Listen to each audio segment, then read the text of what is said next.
Secret friends, unite!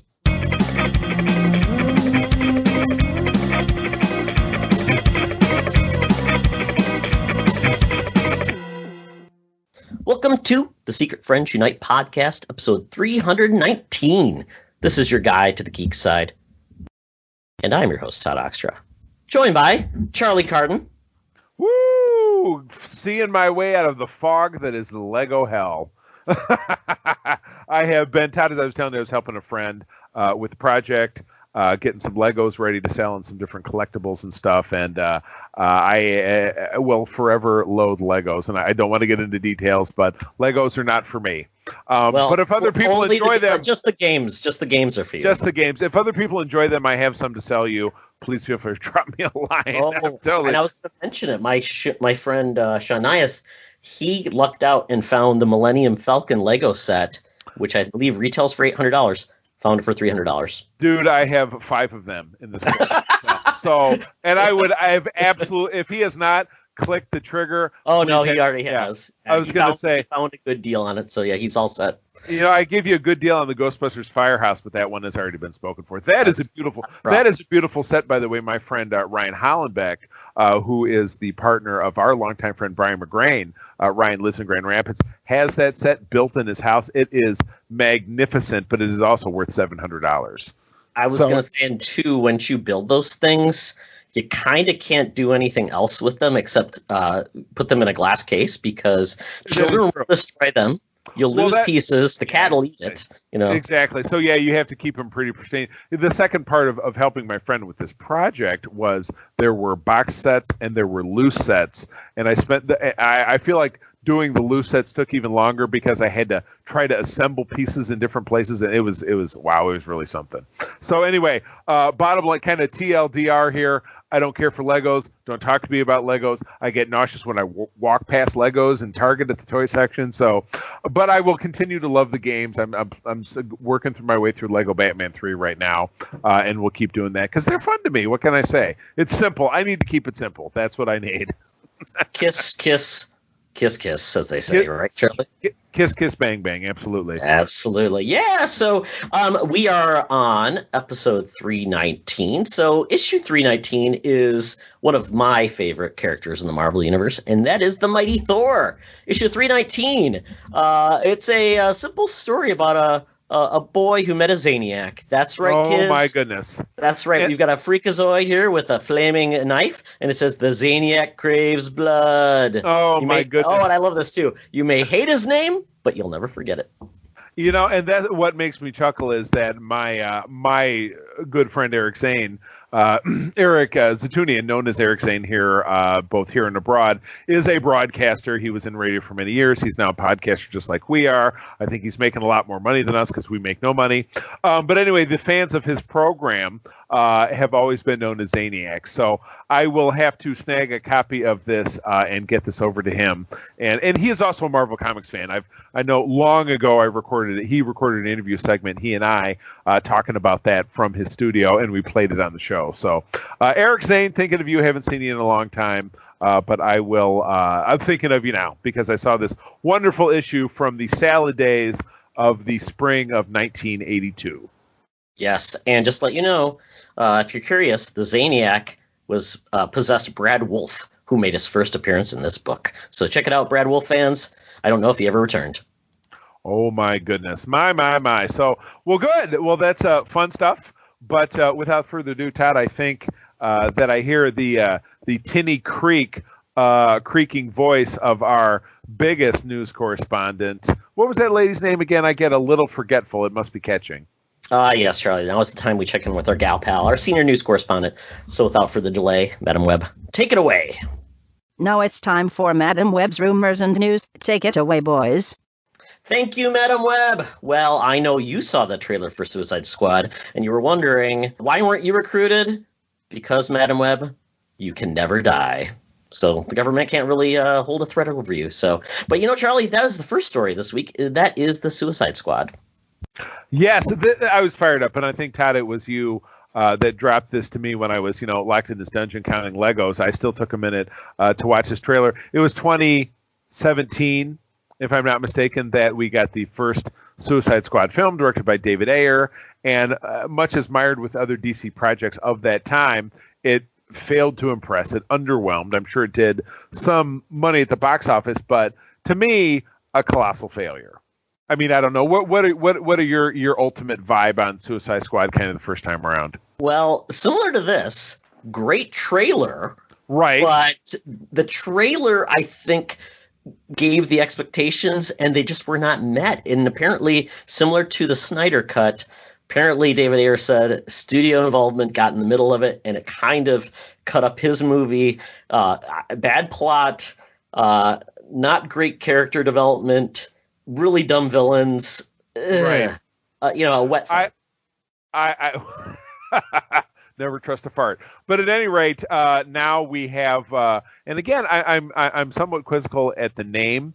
This film is called The Suicide Squad. Is the first film simply called Suicide Squad? So this is felt to mean that this is different, or this is a sequel, or whatever it is. But at any rate, we got a Red Band trailer earlier this week or over the weekend. I'm not exactly sure, but. This oh my God, this looks fantastic. James Gunn is directing, of course, most famous in genre circles for the Guardians of the Galaxy films, for the slasher horror film Slither, which, Todd, you had me watch, when James Gunn kind of came to prominence. But oh my God, does this look fantastic. So yeah, for the R-rated trailer for Suicide Squad came out Friday. And yeah, they're not pulling any punches on this. Now, from the first film, we're seeing Rick Flag, who is he's the handler for the group overall. But he looks white guy. Yeah, he looks quite different, but he also looks like he could be John Cena's twin brother, who is also in this film. Don't you think they just very much look? Yeah, there's like several guys. Yeah, and that first scene on the bus, they're sitting side by side talking to each other, and I'm like, is he a photo negative because he looks? It's not the same dude because the actor isn't that Joel Kinnaman who plays Rick Flag? Kinnaman, yes, correct. Joel Kinnaman is Rick Flag, yes. Gotcha. And but no, throughout this trailer, we get an absolute cavalcade of B-list DC Comics characters. Polka Dot Man being my absolute favorite, being David Dalmatian, who is, of course, we had him in The Dark Knight. He was one of Joker's minions. We had him as one of the one of the cohorts in the Ant-Man films. And he's just an absolute great cat. Very weird looking. Weirdo. Yeah, very weird looking, very foreign. Baba Yaga. Yeah, Baba Yaga. Yeah, Baba Yaga, exactly. But we've got, we got Idris Elba in this. We've got John Cena in this. The only other returning character, I believe, is Margot Robbie as Harley Quinn, who is obviously the heart and soul of that movie.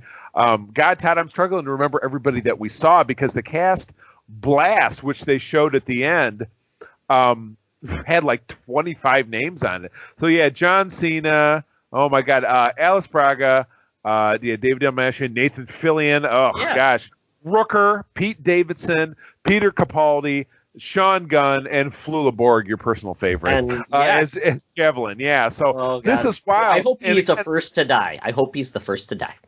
Oh, that's so mean. His last name is Borg. It's very Star Trek. Exactly. But anyway, one thing I got super excited about this, I'm like, Suicide Squad 6 in theaters and on HBO Max. I'm like, yes, because you tend to forget that Warner Brothers has this deal that in 2021, all of their, or at least some of their most significant cinematic releases will be mirrored for a 30-day period on HBO Max, which is great. I'm happy staying home. We got a big TV last year. We turn all the lights off, and it feels like, you're watching it on a big screen. Plus, you can go get a beer, take a whiz, get a snack, whatever it is, and not catch COVID. Which I'm very much a big fan of. Oh yeah, so, I mean it's the best deal in streaming right now because while Disney Plus is pretty cool, they are not doing the same release strategy. Basically, they're giving you a couple of series and then staggered releases, except for what they're kind of doing at a hybrid rate. So really, HBO Max, yes, it's more expensive than Disney Plus, but they're saving you the cost of tickets to a movie, which will be more expensive than the month of the service. So I say that way. It's just plus their catalog is so excellent, so many good things. It's just a no-brainer. $15. I think I got it for $12 a month for 6 months or something like that. I think we did the 6-month deal as well, if I'm not mistaken. So anyway, this looks to be to me. And again, of course, I'm excited about Black Widow. I am a Marvel zombie through and through, but this looks like kind of the thrill ride of the summer for me. So I'm, and at the end of the summer too. So it's finishing things with a bang, being able to enjoy it, from the couch in the month of August before, we hit the fall. So I'm very excited. This looks like a blast. So I would say this probably ranks very close to the top of things that I'm excited about as we move into the summer movie season. So give me more, give me more. Yeah, and just one last note. Guess who's voicing King Shark, Charlie? Oh, tell me. I didn't catch that. Sylvester Stallone. That's who he is. I knew he was in the movie because his name showed up in the credits, but I didn't see him and I didn't connect the dots. So yum yum. Yes, I think that's going to be a breakout character. And if you're not watching it, the Harley Quinn cartoon on HBO Max, which is not for kids either, King Shark is excellent. That played by Ron Funches. So King Shark, it's his year, and King Shark is also on The Flash. So man, he is like the biggest character in the DC universe. Right, exactly. Yes, his time has arrived. Yes. So, and I think this then pivots nicely to the other side of the comic book cinematic spectrum, and that is, well, actually, the same side because it's DC universe of heroes, Warner Brothers films. We've got more updates on Black Adam starring Dwayne Johnson.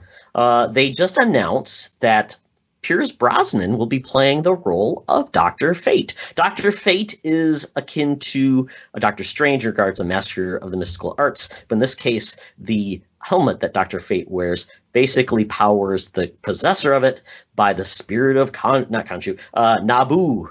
I'm getting my mystical Egyptian characters messed up. Don't cross up your mystical characters. No, and actually everybody says, well, he's a copy of Doctor Strange. Well, actually, he debuted before Doctor Strange. So there you go. It's kind of crazy, but this is pretty cool. Pierce Brosnan is awesome. I love him as James Bond, other characters he's played throughout the years. So it's kind of cool to see him get a renaissance and come back in. But this Black Adam movie, we keep that thing, is this ever going to happen? Truly is. It's actually going to be in theaters July 29th, 2022. They're filming it now. This is pretty exciting. I think this could be very fun. This is actually taking place. He's part of the Shazam, basically Rogues Gallery.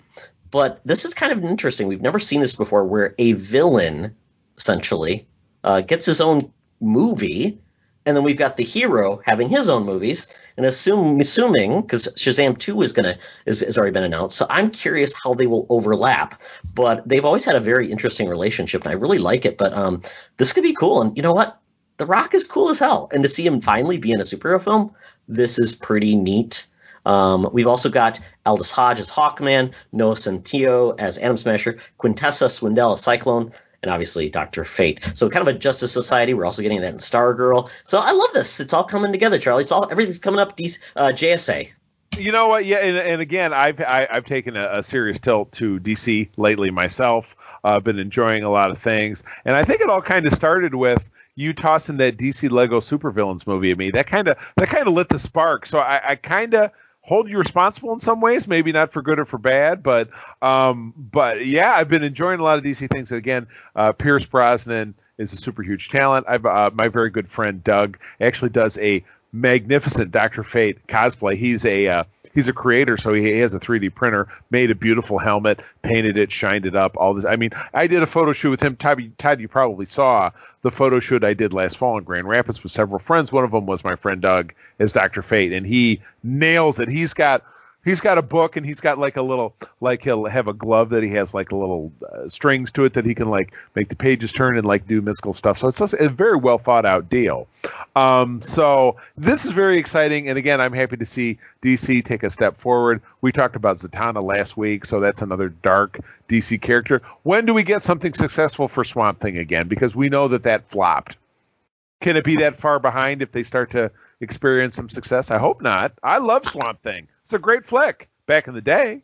Oh, yeah. Well, that was kind of the era of Swamp Thing. You had like the Doctor Strange film. So, yeah, it's hard to go back to those movies. But, the Justice League Dark is something that could spin out of this, too, which we've been hoping that might happen. So, totally. We'll see. Yeah. You got it. Yeah, DC seems to have they're on their way. I would say they have truly righted the ship, but they are on their way to creating some success behind that. So that is a good thing. So until they hashtag revive the restore the Snyderverse. Oh, stop, people, stop.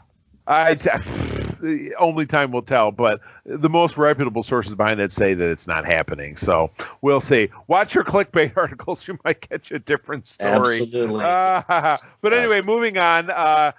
File this under dog shit terrible ideas for 2021. The good folks at San Diego Comic-Con announced an in-person event for Thanksgiving weekend. Oh boy, please don't. The biggest Comic-Con in the world is made by, obviously, San Diego Comic-Con, celebrating its 51st year, whatever it is. Been around for a damn long time. But they're talking about finding a way to do an in-person event in November. So actually, this is right around Thanksgiving, on Black Friday, to get things going again. And I got to tell you, I mean, April and I are vending in a small event this summer. Okay, we're assuming that things continue to progress in a way that is going to be safe for everyone. April's very conscious of it. She does have some health concerns. That's why she got vaccinated before I did. I'm very excited to say I'm getting vaccinated next week. I know a large amount of people that are getting vaccinated, and things are really moving forward, and that's great. But to have something of the scale of San Diego Comic-Con at all in the year 2021, it really gives me pause. You know, Todd, and I know you yourself have been incredibly cautious about everything related to COVID. You've worked from home for over a year. Your son has been home from school virtually for over a year. So I know that it's part of your everyday life. And you have family in the San Diego area. You've attended this event 10, 11 years ago. I mean, how do you feel? How does this make you feel? It's I'm of two minds. So, you know, kind of on two sides of it. November is probably acceptable, because if we're supposed to have the vaccine widely open to, you know, everyone, as of, you know, whatever, and then you're going to get kids later, potentially we could have anybody who wants to get a vaccine vaccinated by that point. At that point, it's really people that don't want to get vaccinated. So we may be at that point, so which would be good. Now, a lot of people are still going to be gun shy about big events, because that is, you know, people have kind of gotten gun shy to this. So I get it. So that is where is it going to be successful? I don't know. But what you don't do is you think celebrities and big names are going to say, oh, yeah, Thanksgiving. I got nothing better to do. I'm going to show up at San Diego Comic-Con. Hell no, they're not. This is a time where people want to be around their family and friends, you know, not just on Thanksgiving, but it's a time to get together and things like that. And then to make vendors have to go there, and the people to show up for panels, and just think of the nonsense at airports and everything like that. It just logistically doesn't even make any sense. I'm like, what's wrong with the second week of December where nothing's happening, you know? It's still warm in San Diego. And people might want to get out of the cold, or do this the second week of January or something like that. So this just makes no sense, because it's not going to be the people that you want to be there are not going to be there, because they don't want to be there on the holidays. It's just dumb. Right. Yeah. You're right. It just doesn't really seem to add up. Obviously, no, people are chomping at the bit to hop on top of this stuff, but yeah, is it too soon? Or even if it isn't too soon, is the timing just bad? Do people not really think about wanting to be out doing this stuff when, you know, the expectation is, you know, this could be our first Thanksgiving back in a year, over a year. Well, no, a year, yeah, since this has all been going on, if this is really going to impact. So, and I know I was very satisfied with the virtual San Diego Comic-Con, because again, I got to experience everything that everybody did globally, and in some ways that's really great, to not be packed in a hall with you know, a bunch of yahoos, you know, basically giving you a communicable disease that would kill you. That's not such a bad thing, to stay home and watch that stuff. That's okay. Yeah, I mean, and lastly, I mean, if we're going to pick an event and timing for this, that would probably make 100% more sense, is do it the week of Halloween. Right? Exactly. Yeah. No, and again, that's another event that April and I are hoping to vend at, is a Halloween event in Lansing that we did a couple of years ago, because yeah, it feels safe-ish, and it's, you know, and it's had a good time to make that happen. So guess what, Charlie? Just everybody has to cosplay with a mask. Yeah, I will have to find a Starfleet officer with the mask. I'll have to go as I can't think of one. Mascalon from the planet Mascalor. Some weird alien. I'll make it Mascalon from the planet Mascalor. I've made it up for you, Charlie. It's an Uncharted. It's part of Star Trek's Uncharted Planets. Yes. Oh well. If you're interested in San Diego Comic-Con, let us know because you may be the only one there.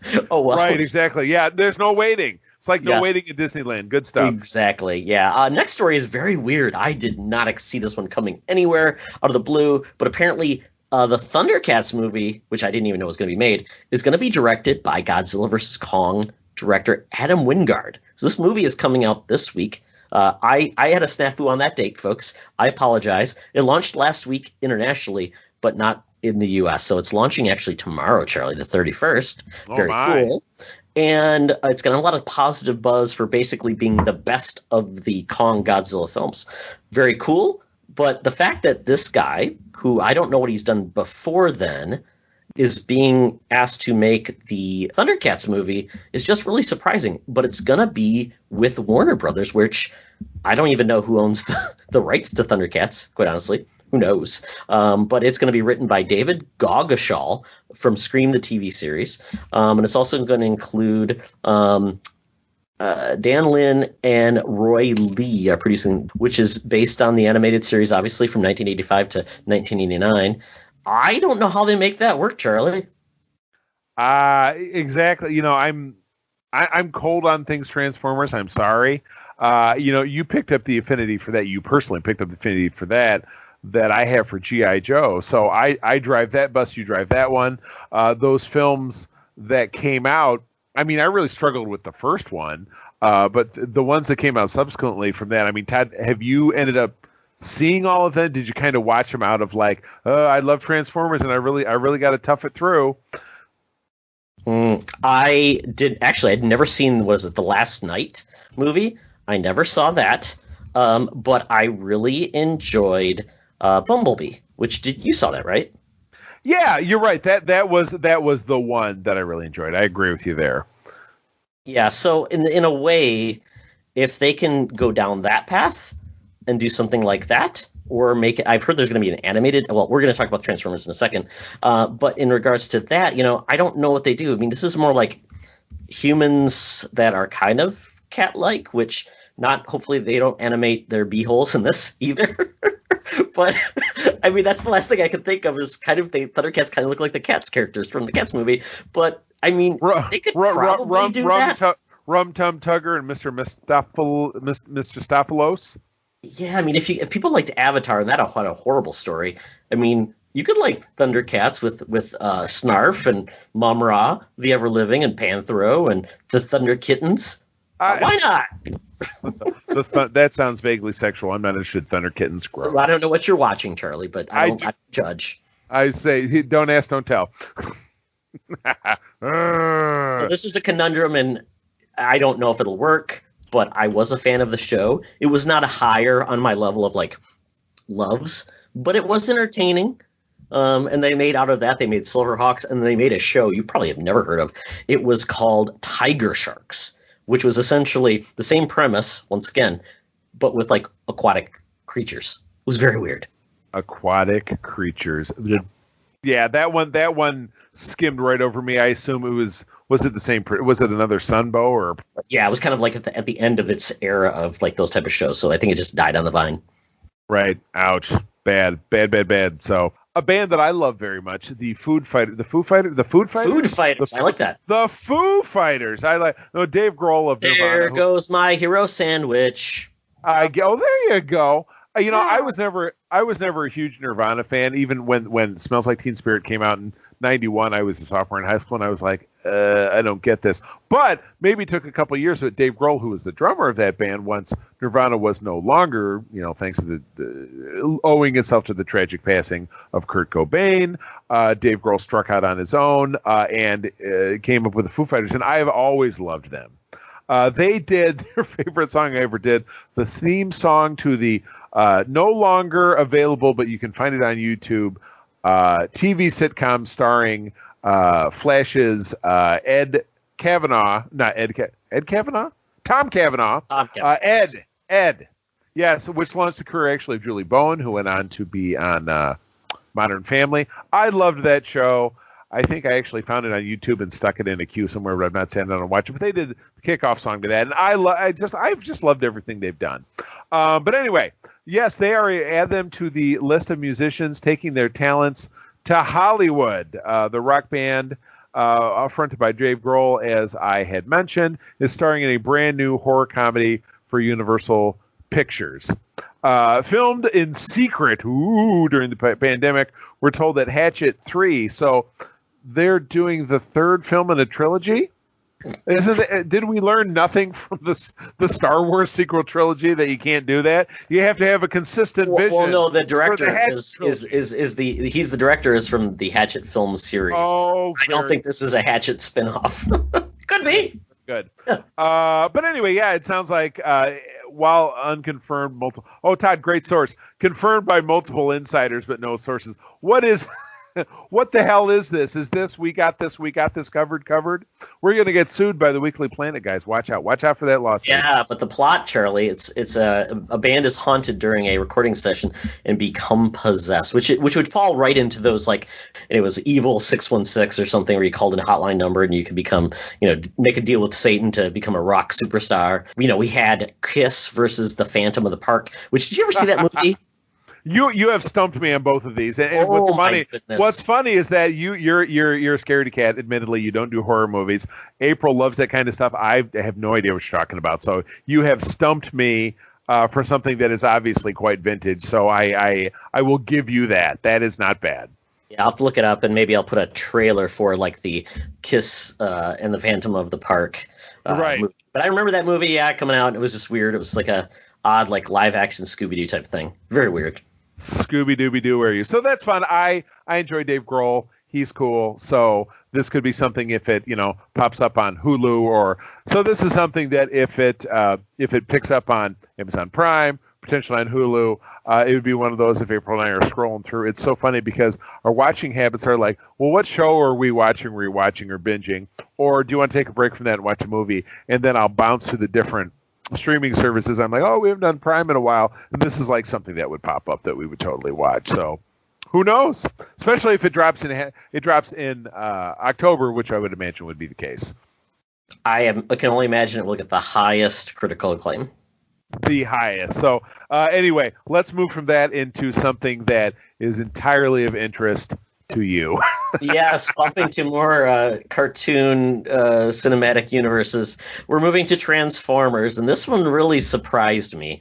We've been hearing rumbling that there were going to be more Transformers movies. The Hasbroverse, I guess, is what we're calling this, Charlie. Apparently, they've been doing all of these moves to really develop their core, mix of characters. The Transformers, G.I. Joe, I think My Little Pony falls underneath it, a bunch of other, toy properties. And they really want to be a generator of not only the toys, but also the media behind it versus being tied to other studios. So apparently, though, there's going to be some different takes on Transformers. We talked about Bumblebee kind of being a prequel, but probably more of a one-off. It didn't do very well at box office, but it was probably the most critically acclaimed of the bunch, which is weird. But apparently, Paramount has given a blind script commitment to develop a Transformers movie for Marvel's Defenders showrunner. Ooh, wow, the Defenders, Charlie. That aged like a really a crap in a bag. Yeah. And director Angel Manuel Soto are tied to this film. But the problem is, we don't know what this could be. Is it going to be like a continuation of the Bayverse, which nobody loved by the end? Clearly. Or is it something new? I could only hope for a different direction because, again, you say the Bayverse, nobody loved it, but those were huge bazillion-dollar grossing films. But critically speaking, I don't really hear people in our circles talk about how much they love them. No.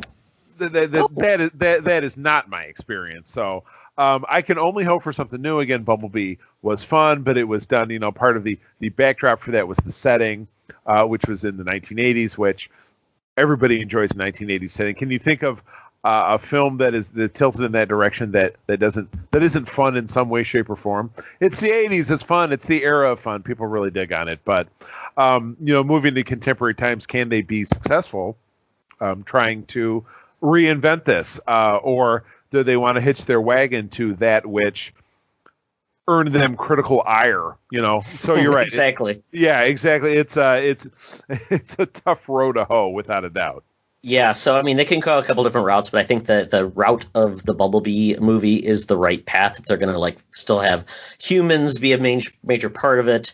But I think the whole trope of Bumblebee not speaking more is kind of played out. So they could do something different with it. But apparently they're even making a animated Transformers movie as well, which says there's 2 tracks. There's obviously been lots of animated shows with the Transformers forever. They continue to come out, and they take different tracks, being more serious, more CGI, more cartoonish. But this animated one, it allows them to do multiple things for multiple audiences, like something for the kids, something a little bit more adult for the older fans. So I'll be curious where they go. I mean, but if you think of anything, Transformers is probably the most evergreen toy series in regards to where it's been and where it's at and how popular it still is. And that's pretty amazing. So I'll give them kudos to that. And I'm a big Transformers fan of the G1. But if they did something cool, I like Beast Wars. I'm not a fan of the toy line, but I like the storytelling, which is kind of cool. So, I mean, there's different ways they could, skin a Cybertronic cat. Different ways to shed metal off the backside of a Transformer, is what you're saying? Perfect. Yeah. Why not? So yeah, we'll see if this happens, and this is interesting. If Paramount's making this, Charlie, it could be a Paramount Plus product. Right. And and again, hopefully we're coming to the era of where people are afraid to go out of their houses, so movies don't exist. But it's been a boon for us who have really enjoyed to be like, hey, there's a new movie out. There's a movie out, the boss fight movie, which was mediocre, or the Little Things, which was a murder mystery that was on HBO, which was kind of crappy. It's I'm glad we didn't go out and spend money to go see that. That's nice, but again, got to take a chance, hopefully, to revitalize the industry of movie going, which supports so many people. So, yes, I would take a chance. Unless it was something associated with the Michael Bay movies, because no, sir. Yes. And the only thing I can hope for is we get another iconic song like You Got the Touch. If we do, Stan Bush, we need you to create another winner. That got to be the outro music. Moving along. All right. So, yes, we're out of there, and it seems like we should be making our way on down the road to the appropriately socially distanced, bum drum heavy, Geek Easy, to talk a little bit about things that we are enjoying this week. So let's do that. Talk nerdy to me. Talk nerdy to me. In the Geek Easy, they are now at 50% capacity, and we are ready to get our nerd on. Drinks are poured, and we are going to start kicking this off, Charlie, with we had Falcon Winter Soldier episode 2 came out. And so very quickly, we can just give our takes on that. We finally got our star-crossed lovers to meet. Right, finally. yes. We brought the team together. Now they're together, and they're also joined by Johnny Walker and Battlestar. It's funny, he starts it being called, Johnny Walker. He actually goes by, in the comics, after his death is faked, so he can become the U.S. agent. He goes by the nom de plume of Jack Daniels, I think, or Johnny Daniels or something. But it's that's real clever. Can't call it a liquor drink, right? But this is an interesting spin on that. So in the comics, and again, I mean, God, it's a broken record, but I talk about that Mark Gruenwald, the Captain run, which ran between Cap about 332 and 350 in the original run, that John Walker was, it's funny because this episode reintroduces us to Power Broker, which was the Unlimited Wrestling Class Federation back in the 80s. So they were really capitalizing on the WWE or the WWF, whatever it was at that time, of wrestlers who were enhanced by artificial means from the dubious Dr. Carl Malice, who was the master behind Power Broker. But you got a string of heroes that got their powers that way, including John Walker, the Super Patriot, and Lamar Hoskins, who was the one of the, this was kind of an interesting twist, of the Buckies, or the Bold Urban Commandos. Yeah. That's right. And it was funny. It was, he was Bucky 1 or whatever it is. And the other two guys who, because they had criminal records, did not stay on with John once he was elected to be Captain America, became left winger and right winger, which is a little too on the nose. Oh yeah. And they were the ones, and I was kind of running this down for April. They were the ones who, in retaliation, revealed Cap's tightly guarded secret identity on national television, which resulted in his parents being killed in front of him, which is when John Walker went nuts. Gotcha. He murdered it was the Watchdog group, all the soldiers that had killed his parents. He then went on to nearly murder left wing and right winger, and then they teamed him up with the Freedom Force. He also almost murdered a bunch of people there, and so he was really bad until great track record. Yeah, Steve Rogers took him down, and then ended up taking back the Captain America role. Then the government faked John Walker's death, and after some rehabilitation, he became the U.S. agent. There's in a nutshell. So I'm just going to record that, Charlie, and I will just insert it every time. Yes, please. Yeah, my Mark Gruenwald run. I just gave you the whole spiel. But this portrayed John Walker instead as a serviceman, U.S. Army captain who husband. Was a what? A loved husband. Did he have a spouse? Was that the woman that he was talking to? I didn't even really. They interlinked pinkies and kissed them. Right, yeah, childhood sweetheart. But anyway, he was essentially they portrayed him as the pinnacle of human perfection. Oh, he's had this test, and they show him throwing the shield and doing all this different shit. But he is just a normal dude, as is the Bucky number 1, who becomes Battlestar. His Lamar Hoskins. So they give him the same name and everything, but both of them are not enhanced. And then in this episode, they do run up to Aaron Kellyman's character, who is they've kind of gender bent Flag Smasher, who is one of the core villains of Cap during this time period, who is the guy who heads up the Ultimatum group, which they've adapted it to be post-blip people or whatever it is. Yeah. But people who really believe that the world should stay borderless, as it had kind of became during the blip, because 50% of Earth's population was gone. And so that led to the rise of radical groups like this. But these people they're enhanced, but at the same time, they're on the run from the power broker. We don't really know why. So they're really setting the table, like, by the end of this episode, they get to the part like, well, who can really help us? Who knows Hydra's secrets? Zemo knows Hydra's secrets, and he's in prison. So it sets up that episode 3, they're going to be connecting with Zemo. It's pretty obvious that he somehow gets free, because you do see him in a lot of the promo photos donning his, classic purple ski mask and kind of taking on his role as a supreme villain in this storyline. So I'm enthusiastic. This was, really the first thing that I was fired up about this year, getting into stuff. Obviously I loved WandaVision, but this is the thing I was really looking forward to. So I am all in. I love this. It's the first thing that April and I watch on Friday mornings at 5:20 when we get out of bed, because we're so fired up about it. So this is great. I'm absolutely loving it. Yeah, I mean, I'm really, like you said, like a lot of the things they just dumped out there, like Power Broker. I'm like, I know who that is. Now, I'm not 100% clear in the comics. Was that formula, or were those pills or whatever they gave the people to get those temporary powers, was that also tied to the super soldier serum? Say that one more time. So the Power Broker in the comics, right? So it was basically giving people or thugs superpowers temporarily. It didn't. No. It was a permanent process. Was it permanent? Okay, I wasn't sure. It didn't have anything to do with the super soldier thing, because that was another really key piece of this episode, is they did introduce Isaiah Washington. Absolutely, I was going to bring that up again. Yeah, played by Carl Lumbly. Ooh, yes. Who is Judas from Jesus Christ Superstar. Well, I mean, and he goes all the way back genre-wise to Buckaroo Banzai in the 80s. He was in that. Obviously, he was in Alias.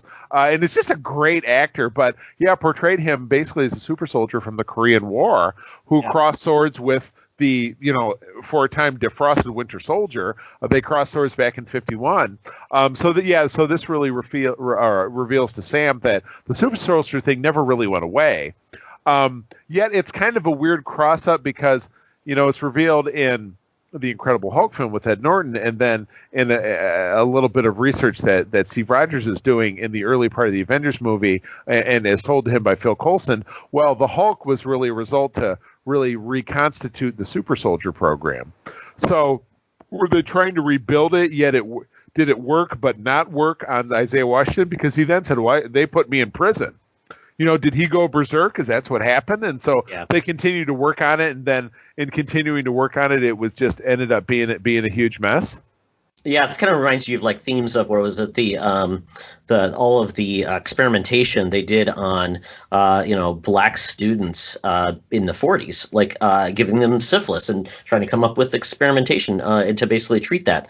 All these different what was it, the Tuskegee Airmen? They gave that, they basically experimented on them. So I mean, there's not a track record of treating people of color in the military back in the day. They treat them as basically commodities, which is obviously unfair. But I mean, I love that they showed him the fact that he is the same powers of Cap. You saw him just in his 70s or whatever. Obviously, it's a little bit different because we don't know how super soldiers age because he aged. We never saw Cap age because he was frozen. Bucky's frozen. So obviously they do age, maybe at a slower rate because, I mean, he was like the Korean War, 51, something like that. So his current age still looks pretty good for his, a man in his probably hundreds, maybe. Yes, exactly. Exactly. Yeah, he's got to be.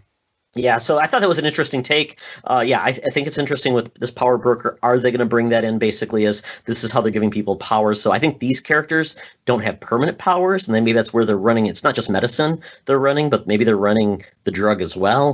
But who knows? We don't know who the power broker is. We heard it, but we didn't see that. So I like that overlaying with Isaiah. They're just dumping a lot onto people that are like, if you don't know it, catch up. I love that type of storytelling versus overbearing us with all these, prequels and stuff. It's like they'll tell us what we need to know, and they expect us to be intelligent watchers, and we can catch up, which is great. So so we had some good action scenes, which were pretty cool. Although I'm still so curious, how does Johnny Walker throw that shield like Cap did? Because we assume Cap did it because he is powerful and can do these things, but everybody else can just throw the shield and get the same effect. That to me seems odd. So I don't know how that works, right? Right, and especially it's funny when you think about the Civil War and the gee golly whiz attitude of Tom Holland's Peter Parker as Spider-Man, saying that shield does not obey the laws of thermodynamics. Because you're right, you couldn't really fling it and have it do any of that shit. Yet it's revealed, and I know it goes way back to the comics, that Cap wears a magnetic gauntlet that draws it back to him, and you also see that in Age of Ultron during that opening sequence. And I get that drawn back to him, but how does Cap throw it and it goes bing, bing, bing, bing, bing, bing, and knock things down? And so it's very comic booky. So you're right. You don't necessarily feel how a normal guy, no matter how physically fit or of a super athlete he is, could make that thing happen. So it's kind of it lends yourself back to your suspension of disbelief. So it's weird. Yeah, I don't think there's really a great explanation. Yeah, but it's I'm really appreciating it, and this is there's some actual pushback on the show, which I find interesting. They're like, it's boring, it's not the same. I mean, were people thinking that all of the Marvel shows are going to be like WandaVision, and because they weren't supposed to be. That was supposed to be about defying expectations because of what the story was trying to tell. This is going to be more like a mini series that's set up like the Winter Soldier, those type of movies, just in a different format where they can do more characterization, which I think what most of us wanted, right? So I'm just amazed that people are like, oh my God, blah, blah. I'm like, what were you expecting? I think WandaVision's going to be the outlier. Maybe Loki will be a little bit different too. But the other shows that are in the future, which beyond Loki, trying to remember the next live action, is that Miss Marvel?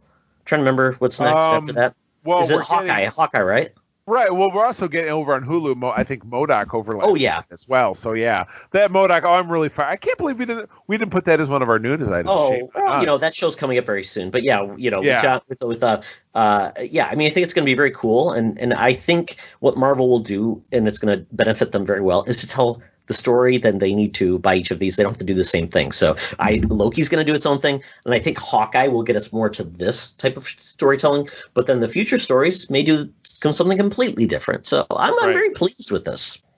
Right. Yeah, totally. No, I'm fired up. So, well, cool. Good deal. And you, the other thing is I did touch on, I started to read the first volume of the trade paperback of Invincible, because I know we're going to be talking about that with my high school friend Alex Ignatieff, who's going to be on the show in a couple of weeks. So I started reading that trade. I'm enjoying it so far. And it's, it touches upon, it's an alien who comes to Earth as kind of an expeditionary force, and has a son. The son starts to develop superpowers, which kind of touches upon like Superman and Lois that's going on right now, which April and I are really enjoying, and kind of the dynamics of that. So it's cool. But again, I've read, it's the first trade, which is 4 issues. So maybe I've gone through the first of it. So yeah. Yeah, that's I will tell you this, just like this.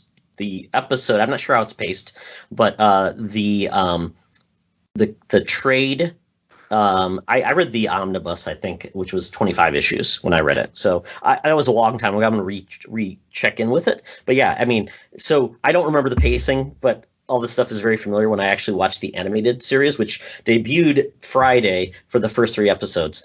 So I don't know where you're at. I'm not going to give spoilers or anything. We're going to obviously talk, like we said, we'll talk about the first trade and where we're at in the series, because by that point there'll be 5 episodes out. So right. I really just want to kind of give my quick take on it, from how it plays out and what you're going to expect. So I would say I don't know if you're at the point, Charlie, where it really There's a reason why this is a different and a very unique comic book. I would say at this point it's Superman crossover with Spider-Man in certain ways. Teen angst that you haven't really seen with Superman before, with the abilities of Superman, but with the alien piece. So it's a little bit of both, right. But right. There's no dead Uncle Ben. So that's a little bit weird. Yeah. No Uncle Ben's rice. Yeah, exactly. So in this instance, the first episode is longer than I expected. I thought this was going to be a 22-minute first episode. It's like 47 minutes. Oh, boy. Yeah, so I'm like, ooh, okay, they're doing this. This is Robert Kirkman, too. So just keep that in mind. Does Robert Kirkman make simple stories? Does he really do things that are just one note? And I think you can say, if you say yes, he does, then you're wrong, because he doesn't do one-note things. He does things that tell stories on different levels, and he has a different take on the zombie apocalypse, different things like that. And that's what this is. So the first episode, I would say, stick with it, because after a while, like, oh, is this just like going to be like a kid's animated show? No. State of the art. It will blow your mind. Ouch. Yikes. I'm intrigued. Yeah, so I think you're going to like it. But the first 3 episodes are out. So I'm like, wow, they're dumping it. And the just acclaim for this is like, wow, this really nails it. So I am so happy to see we're finally getting superhero animation that can tell really good stories on many levels, which we have not really gotten before. We've had like dribs and drabs of it. Like Spawn did a unique animated series back in it was on HBO. It was more adult. We've had that. We had the Batman the Animated Series, which was like all ages, but did dip in. And then we've got the X-Men series, which really was trying hard to recreate those classic stories, but bad animation, not good acting. So you kind of like it was half baked, but as a young kid, it was cool. So I'm glad we're getting this, and maybe we'll get more of this, because Spider-Verse, I think, is the last thing we got, which seemed like a really awesome take on superheroes in the animated genre. So I hope we get more of this. And we're going to get Marvel. What are we going to get? What If? Right. Yep. Coming soon. And I hope that's a precursor of we're going to see stories told in this way, because I think Disney Plus could be a great avenue for Marvel storytelling. Same thing with DC doing, Harley Quinn and those type of things. So I just want more of this. So I am very satisfied after reading, like I said, the first episode, 25 issues of Invincible. Watching this first episode, knowing where they're going to go, I feel very satisfied. And I will tell you, Charlie, J.K. Simmons is the dad. So we love him. I was just watching it again with, because I'm staying there at my friend's house. We were watching the Justice League again today, the Snyder Cut. And, of course, J.K. Simmons is Commissioner Gordon. And I always point out, I'm like a broken record. I always point out he is from my hometown of Grosse Pointe, Michigan. So he is my lake-dwelling brother. Love J.K. Simmons. Great dude. Yeah, so he can do no wrong. And actually, I bought that movie because Logan's big into music. That movie he was in where he was basically playing a band instructor who was a little bit of a jerk. I think it was called Whiplash. Yes. So I'm going to watch that with Logan. So I bought it. It was like $1 on Amazon. So if you ever want to watch it, let me know. It's there to watch, Charlie, for $1. I bought it. So I have seen it, but I enjoyed it. you have? But Okay, good. If I ever want to watch it again, I will let you know. Oh, excellent. Okay, so that is it for the Geekies, folks. So, man, we are just enjoying this golden age of television as long as you have streaming services. And it's awesome because what's on regular TV, I don't think I've watched regular TV in a long, long time. I was having the exact same conversation recently. I said I even the network shows that we followed, I don't even know that we're tuning into them anymore. I feel like we've completely switched gears and we're either watching new release movies or the occasional streaming service show that comes up. There's so many that it's just network. For us personally, and again, everybody's viewing habits are always going to be different. Really, just it feels like it's absolutely shrinking down. So it's just very weird.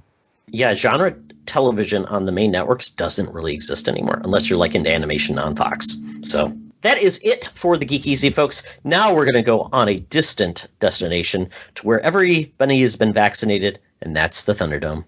Welcome to another edition of Thunderdome!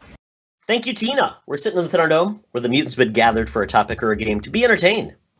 This week, we've got a new topic, which is not exactly – we've been doing more books and things like – which is good. I'm hoping we'll continue this chain of reviews, which have been very fun. Looking back at classic stories, and potentially we'll look at some new stories depending on what comes to our services of comic books. And that series this week is an Elseworld's Tale, which Charlie is a big fan of, and that is JLA the Nail.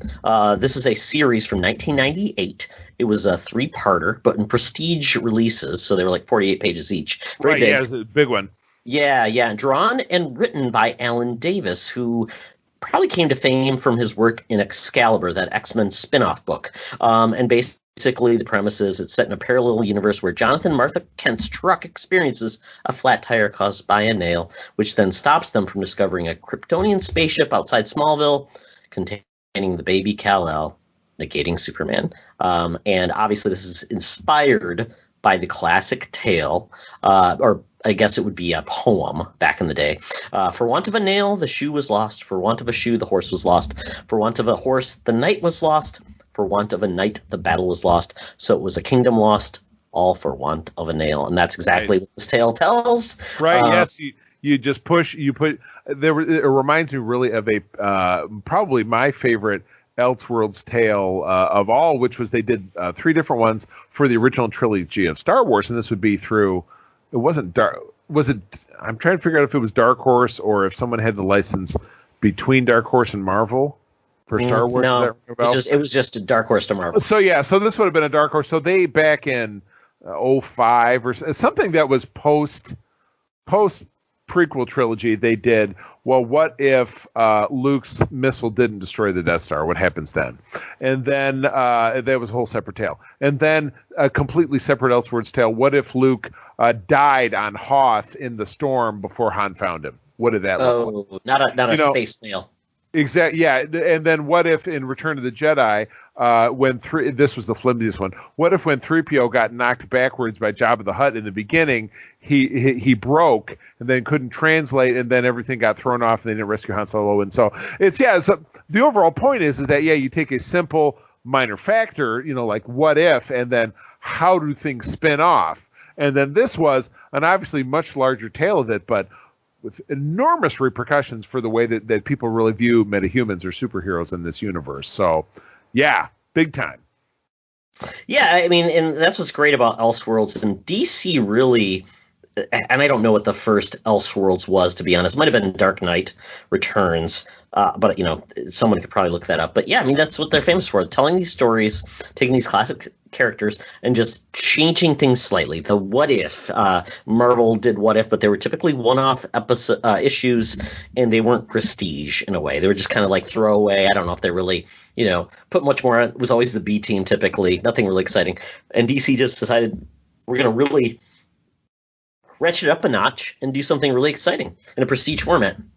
And so this one was kind of neat because everything felt the same in a large extent. I mean, the heroes looked all the same. You really didn't see a big change in how they looked, their power set, and their roles. And it felt very, very much felt like a classic Justice League type lineup. The images kind of just remind you of those classic superpowers characters. The Jose Luis oh god, I'm gonna kill his name, but he was like the guy that actually created all the character models for DC, like in the 70s. There was like what you had to use if it was going to be used for like marketing or toy or like pillowcases, things like that. So right, really all your merch. So so you're saying he was the primary on this? I believe.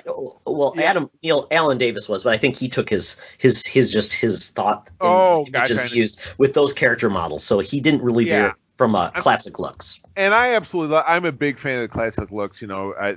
Not necessarily growing up seeing John Romita Sr. his art, but definitely going back and kind of reading that the way I did, because I was a massive buyer of back issues when I first started because they were cheap. We'll go to Argos Books, which was the local used bookstore in my neighborhood in Easttown in Grand Rapids, and it was easy to pick up these back issues. So I got all, and then we also had for Amazing Spider-Man, we had the Marvel Tales, so it was easy. They were cheap, easy ways to read all these older issues, and John Romita had this very crisp, clear.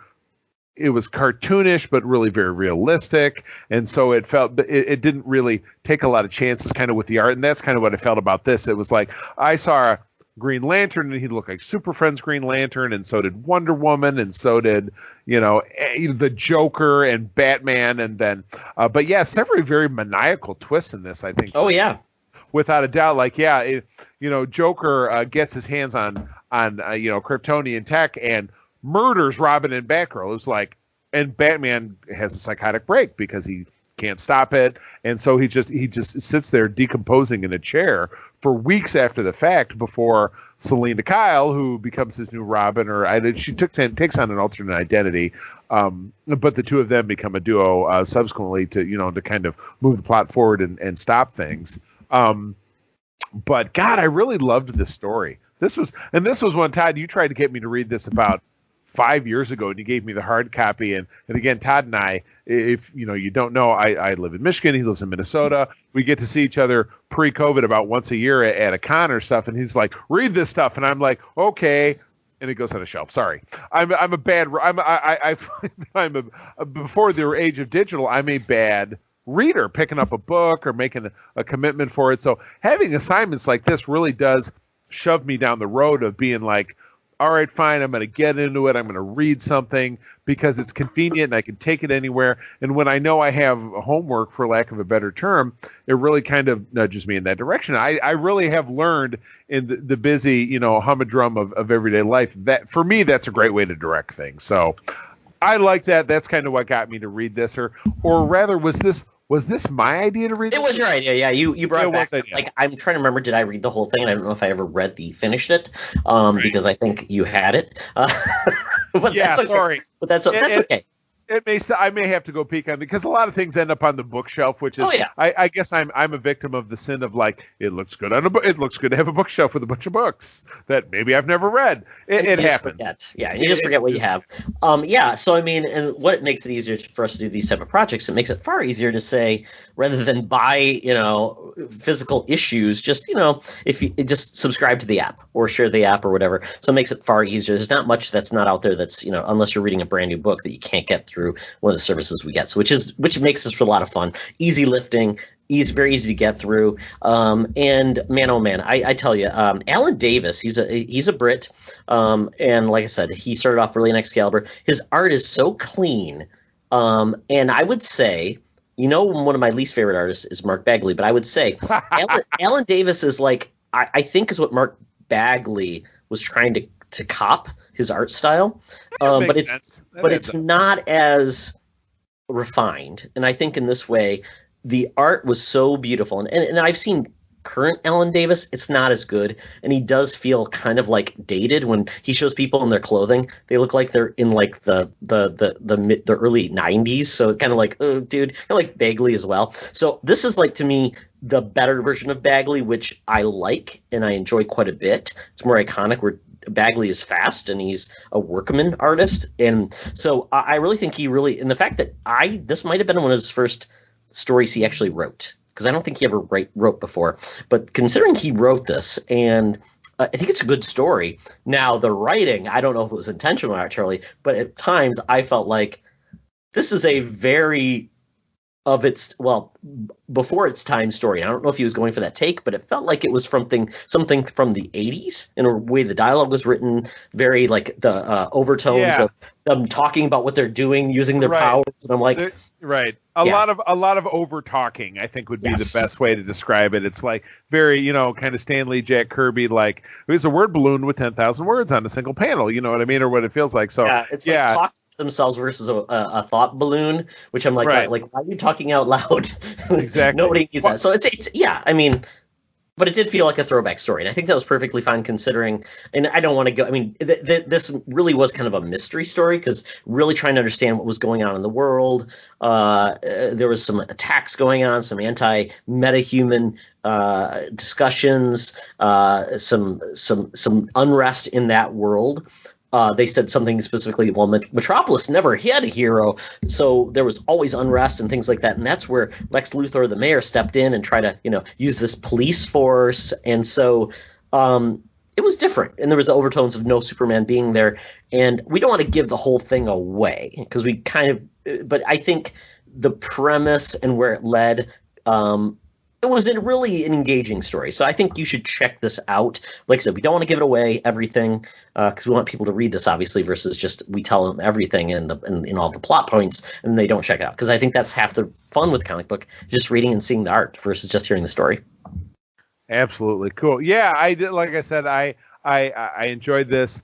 It really did, spurn my enthusiasm to read more DC stories. I'm really on kind of a kick. Green Lantern has been a huge interest of mine, and I know that we had discussed approaching breaking down some very specific arts and kind of having a Green Lantern ongoing spiel to it, because again, I mentioned when we were talking about Justice League, it's my fondest hope that the next biggest, greatest thing that DC can do on the big or the small screen is to make the Green Lantern, or basically the Lantern Corps, a huge hit.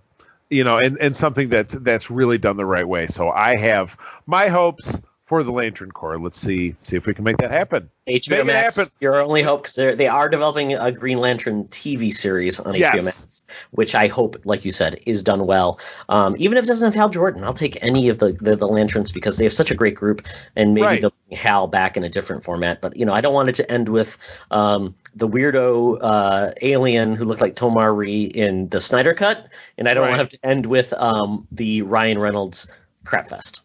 Oh my god, yeah, with one of the Skarsgårds with the big head.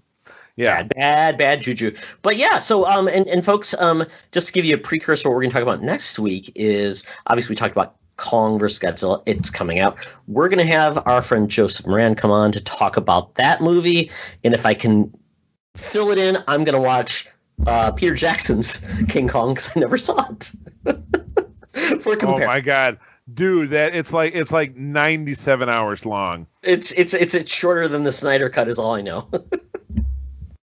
Oh my god. I think I have seen it once, but it was to me I remembered it being pretty excruciating. Maybe I'll just play the Kong video game on Xbox 360. That does have merit. I don't disagree with you. So absolutely. Oh anyway. Well. That is it for the show. Hopefully you enjoyed that comic book selection. And by all means, and we're going to talk about this in a second, but if you have any stories you'd like us to revisit or read, let us know and we can check it out, and would gladly do that because we're always looking for recommendations. So I think we need to put that out in the Twitterverse, Charlie. Yes, please. More of that. So I think we are going to ask for recommendations for future stories for us to talk about on the show. But before we do that, after we do that, Charlie, how can people check in on Secret Friends Unite? Well, absolutely. As Todd mentioned, Twitter is a big one for us. At Secret Friends U, the letter U, is a great way to reach out to us directly. Let us know something you're enjoying, something that you'd love to hear about, and you will hear about that from us on the show. And when I say the show, I mean the shows. We are a part of the Secret Friends Unite podcasting network, consisting of 4 different great programs spanning the universe. You are currently obviously listening to Secret Friends Unite Prime, as I come to refer to it when I talk about it. Todd and I have been doing these shows since 2014. We talk about geek culture at large.